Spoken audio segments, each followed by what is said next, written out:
जब तक रोटी के प्रश्नों पर धरा रहेगा भारी पत्थर, बातें नहीं बनाना तुम। सुशासन की सरकार के जो कार्य हैं, इन कार्यों की सराहना करूं और सराहना करते हुए मैं भी सुशासन का जयकारा लगा दूं। रहनुमाओं की अदाओं पर फिदा है दुनिया, इस बहकती हुई दुनिया को संभालो यार। और नई बनती हुई इमारतों की दीवारों में अगर दरार है तो फिर मैं कैसे कह दूं यह सुशासन की सरकार। अगर जो आना इसको भी जुड़वाना चाहते हैं, इसको भी धन्यवाद।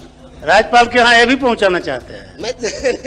मैं और कोई कुछ कहे न कहे, भारतीय जनता पार्टी के लोग तो शिक्षकों के हित ऐसे हैं, क्योंकि इतनी लाठी कोई नहीं खाए आज तक के इतिहास में, और इनके ऊपर बर्बरता पूर्वक लाठियां चली और शिक्षकों के ऊपर भी कार्रवाई हुई, दंडात्मक कार्रवाई हुई। वहमो गुमा से कुछ नहीं होता, यकीन से काम लो।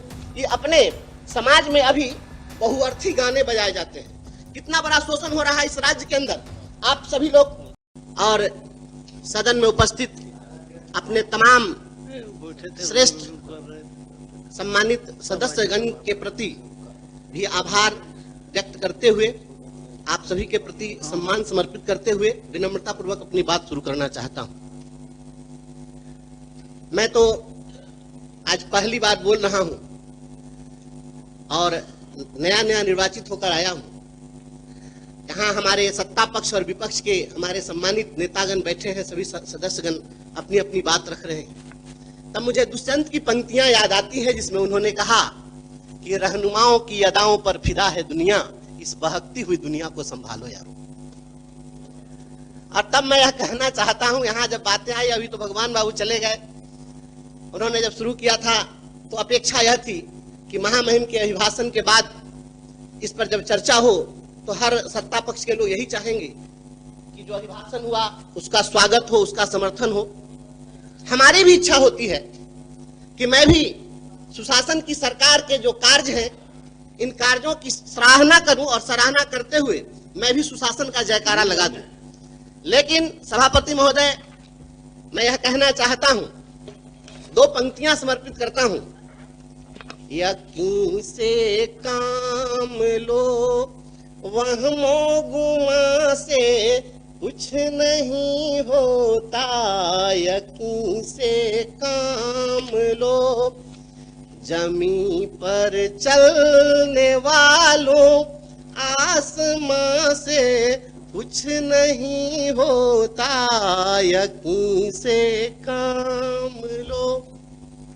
महोदय, महामहिम के अभिभाषण में जितनी बातें आई है, अगर हमारी राज्य सरकार इंफ्रास्ट्रक्चर के क्षेत्र में अगर काम कर रही है, इसे कोई भी नकार नहीं सकता है। लेकिन जब मैं देखता हूं कि जब नई बिल्डिंग बन रही होती है और नई बनती हुई इमारतों की दीवारों में अगर दरार है तो फिर मैं कैसे कह दूं यह सुशासन की सरकार है। जब शिक्षकों की यहाँ पर बात आती है, हमारे माननीय संजय बाबू, हमारे सभी श्रेष्ठ माननीय सदस्यगण जब बोल रहे थे शिक्षकों की समस्याओं पर, बात आती है नियोजित शिक्षकों की।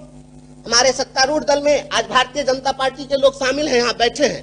यही लोग नियोजित शिक्षकों के लिए धरना प्रदर्शन कर रहे थे और इनके ऊपर बर्बरता पूर्वक लाठियां चली थी और शिक्षकों के ऊपर भी कार्रवाई हुई, दंडात्मक कार्रवाई हुई। हमें अपेक्षा थी कि इस अभिभाषण में शिक्षकों की जो समस्याएं थी उसमें एक प्रमुख समस्या थी कि अभी वर्तमान वाले जो एसीएस है, इनके ठीक पहले वाले जो एसीएस थे, उनके समय में धरना प्रदर्शन करने वाले शिक्षकों के का वेतन हजारों शिक्षकों का काटा गया, उन पर कार्रवाई हुई। इसके संबंध में भी कुछ चर्चा उस पर होगी, क्योंकि मैं समझ रहा था कि और कोई कुछ कहे न कहे, भारतीय जनता पार्टी के लोग तो शिक्षकों के हित ऐसे हैं, क्योंकि इतनी लाठी कोई नहीं खाए आज तक के इतिहास में। लेकिन जब मैं देखता हूँ बात यहाँ पर चली है, विपक्ष के लोगों ने यहाँ पर जब बात उठाई कि अंबेडकर साहब ने संविधान दिया, अधिकार दिया, तो यहाँ बात हुई क्यों हम उन अधिकारों की रक्षा कर रहे हैं। तो धरना प्रदर्शन तो संवैधानिक अधिकार था महोदय, और शिक्षकों ने जब धरना प्रदर्शन किया तो उसके ऊपर जब प्रहार हुआ, तब मुझे लगता है कि सुशासन की सरकार है और संवैधानिक अधिकारों पर हो रहा प्रहार है, तो मैं कैसे कह दूं सुशासन की सरकार।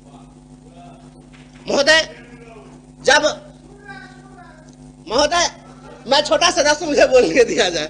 महोदय, जो यहाँ बात प्रोन्नति की आई है, सबसे पहले 2003 में जब उस समय में राष्ट्रीय जनता दल की सरकार थी और तब शिक्षा मित्रों की बहाली शुरू हुई थी। और उसी शिक्षा मित्र की बहाली से मैं आया और वही लड़ाई लड़ते लड़ते जब हमारी सेवा समाप्त कर दी गई तो मैं आपके सामने आज बोल रहा हूं। जब शिक्षा मित्रों की बहाली हुई 2003 में, आज जोड़ लीजिए कितना साल हो गया, 22 साल, और 22 साल से एक अदद प्रोन्नति नहीं मिली। मैं बहुत ही यहाँ पर दुख के साथ कह रहा हूं। इसके लिए हाईकोर्ट में हम लोगों ने लड़ाई लड़ी कि इनको प्रमोशन दिया जाए, और हाईकोर्ट ने पक्ष में फैसला दिया। डिपार्टमेंट में जाकर और पक्ष में कहा कि हम इनको प्रमोशन देंगे, नहीं दिया समय सीमा के अंदर। फिर हम कंटेम्प्ट में गए, कंटेम्प्ट में जाकर कहा 2019 में प्राइमरी डायरेक्टर वहां पर उपस्थित हुए और तब वहां पर उन्होंने कहा कि हम 3-3.5 महीने में दे देंगे। आप 2019 का जोड़ लीजिए, इतने दिन में प्रमोशन नहीं मिला।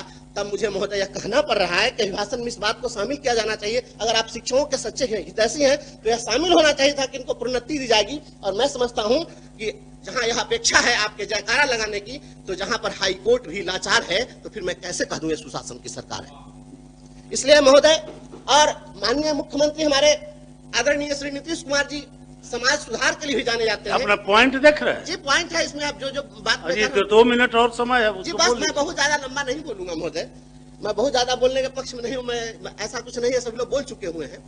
लेकिन महोदय हमें अपेक्षा थी, एक बहुत बड़ी समस्या है और आप सभी लोगों से मैं चाहूंगा कि इस बात का समर्थन होना चाहिए कि अपने समाज में अभी बहुअर्थी गाने बजाए जाते हैं। बहुत सारी सामाजिक कुरीतियों के खिलाफ माननीय मुख्यमंत्री जी ने काम किया है और अभी उन गानों के चलते, बहुअर्थी गानों के चलते गांव घर में झगड़ा होता है, दंगा होता है, मारपीट होती है और वहां पर हर्ष फायरिंग होती है। इस पर भी हमें अपेक्षा थी कि इस पर भी, इसको प्रतिबंधित करने के लिए कहीं ना कहीं कोई चर्चा इस पर होनी चाहिए थी।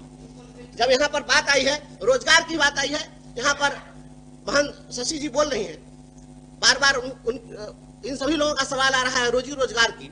इस देश के अंदर में एक योजना है रोजगार गारंटी योजना, और रोजगार गारंटी योजना के तहत एक इलिटरेट, अंगूठा छाप, अकुशल अगर कोई मजदूर श्रमिक है उसके भी रोजगार के गारंटी की बात होती है। माननीय मुख्यमंत्री जी रोजगार की दिशा में बहुत काम कर रहे हैं।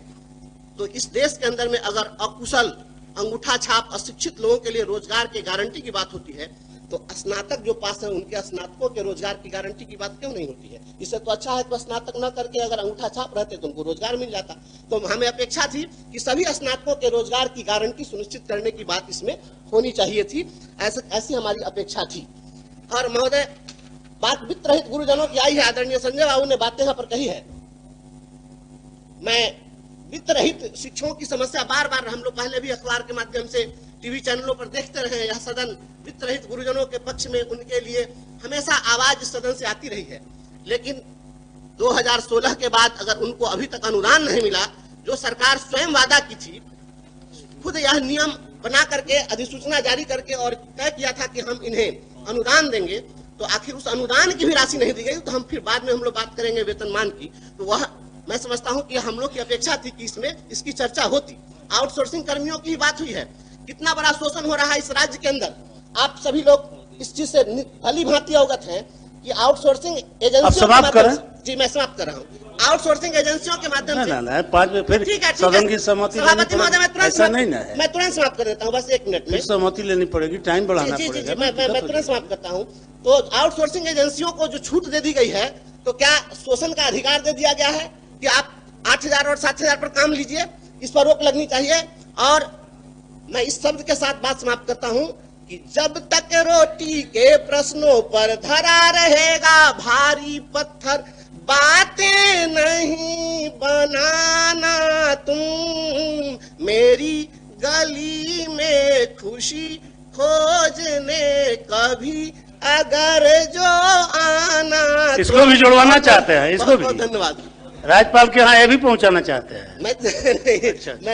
मैं भावना व्यक्त किया, आपने समय दिया, समाप्त करें। Thank you. आज दिनांक 3/3/2025 को माननीय सदस्य डॉक्टर मदन मोहन झा जी, श्री राधाचरण शाह जी, श्री अशोक कुमार, डॉक्टर प्रमोद कुमार, रविंद्र प्रसाद सिंह, श्री कुमार नागेंद्र, श्री राजीव कुमार उर्फ गप्पू बाबू, श्री अफाक अहमद खां जी, श्री महेश्वर सिंह, प्रोफेसर वीरेंद्र नारायण यादव जी से प्राप्त कुल 10 निवेदनों को स्वीकृत कर सदन में पेश किया गया, जिसे निवेदन समिति के माध्यम से संबंधित विभाग को प्रेषित कर दिया जाएगा।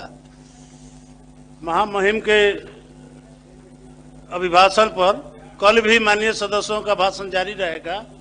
सदन की कार्यवाही मंगलवार दिनांक 4/3/2025 को 12 बजे मध्याह्न तक के लिए स्थगित की जाती है।